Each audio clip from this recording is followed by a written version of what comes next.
This is a Total Wine System do-it-yourself video. How to make red wine in 21 easy steps. Step number 1. The most critical part of winemaking is to be sure your equipment is thoroughly sterilized and rinsed clean. It's best to do this just before you start the winemaking process. Step 2. When the equipment is ready, wash your grapes. Then remove the stems, which can give a bitter taste to your wine, as well as any bruised or spoiled grapes. This makes sure that you're starting with excellent ingredients. You're going to skip this step if you're using a winemaking kit that provides you with the pressed grape juice. Step number 3. Now is the time to crush the prepared grapes in the primary fermentation container to release the juice, which by the way is called the must, that you're going to use to make your wine. I use a potato masher, but you could use your hands or even your feet, but make sure your feet are clean, of course. Step number 4. It's time to add the yeast and yeast nutrients to the must. The yeast is going to convert the sugar molecules into alcohol through fermentation. Then gently stir the ingredients to make sure that they're roughly mixed in. Step number 5. At this point, we need to take a reading with a hydrometer. Your juice should have a reading of at least 1.010. If it's not that high, you should consider adding some sugar, which will raise the eventual alcohol level of the finished wine.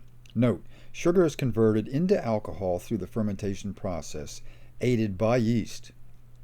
Step number 6.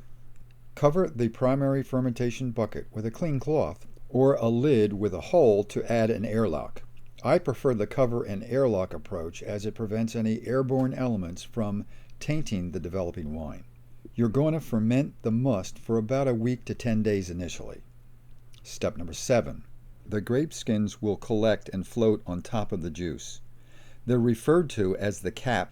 You are going to push the cap of the grape skins down into the liquid twice a day.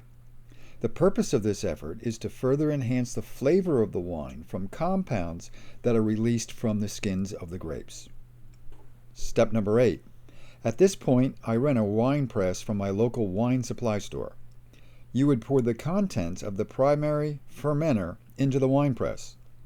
Then you want to move that liquid into an empty carboy. This carboy will be used for the secondary fermentation process. Step number 9. Now is the time to add tannin if the style of wine calls for it. Add oak chips at this stage for flavor enhancement. Step number 10. Fit the carboy with an airlock to control the elimination of CO2 gases. You're going to see the water in the airlock bubble away, which is an indication of fermentation.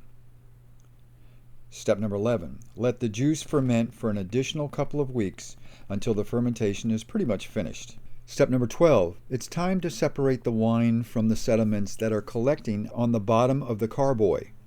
Use a second carboy to accomplish this. The sediment is the expired yeast cells that have turned some of the sugar into alcohol. Then seal the carboy with a clean airlock. Step number 13. The process of moving the wine from one carboy to the next is referred to as racking.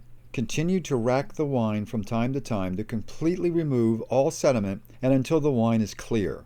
Usually this takes about 2 to 3 months to complete the process.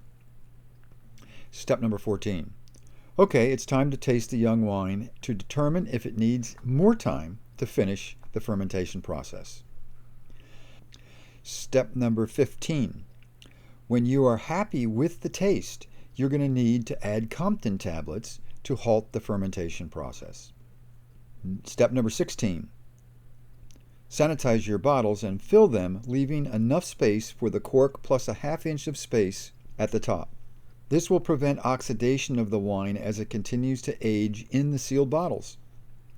Step number 17. Sanitize your corks and insert them into the filled bottles of wine. Step number 18. Now it's time to label your wine bottles as the finishing touch.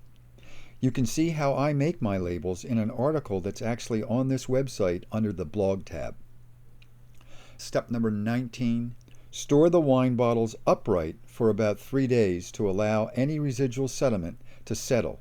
Then store them on their side to keep the corks moist This is going to prevent air infiltration that can cause additional oxidation and therefore spoil your wine.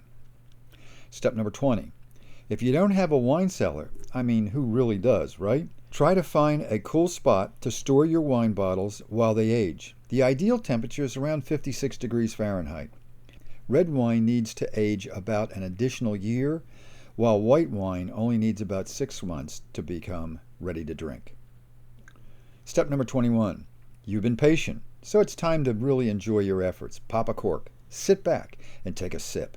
It's good, isn't it? Enjoy. This has been a brief overview of how to make red wine in 21 easy steps.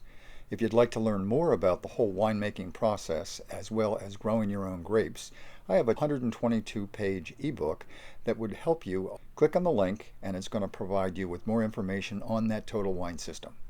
If you haven't subscribed, click on the subscribe button.